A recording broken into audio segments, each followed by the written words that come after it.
আসসালামু আলাইকুম রহমতুল্লাহ। সম্মানিত দর্শক, আজকে আমি আপনাদের সাথে যে বিষয় নিয়ে কথা বলবো সে বিষয়টি হলো কবজ। কবজ আরবি শব্দ, বাংলা কোষ্ঠকাঠিন্য, ইংরেজিতে বলা হয় কনস্টিফিকেশন।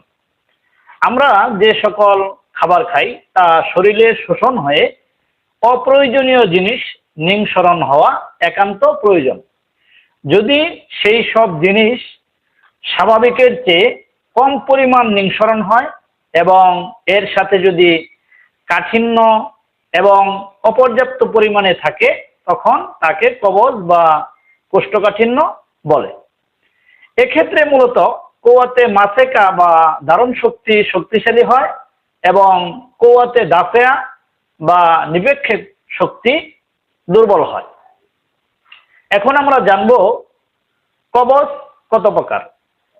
অর্গানের দিক থেকে দুই প্রকার: ইন্ট্রানাল কনস্টিফিকেশন, কোলনিক কনস্টিফিকেশন। তীব্রতার দিক থেকে দুই প্রকার: অ্যাকিউট কনস্টিফিকেশন, ক্রনিক কনস্টিফিকেশন। এখন আমরা জেনে নেই কেন হয়।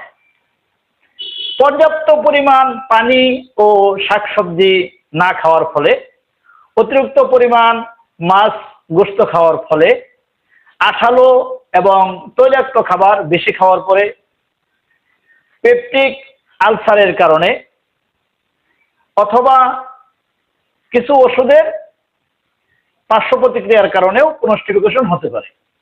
আইবিএস এর কারণে, প্রেগনেন্সির কারণে এবং যাদের পাইলস হেমোরয়েডস রয়েছে তারাও কোষ্ঠকাঠিন্য ভুগতে পারেন। এখন জেনে নেই লক্ষণ।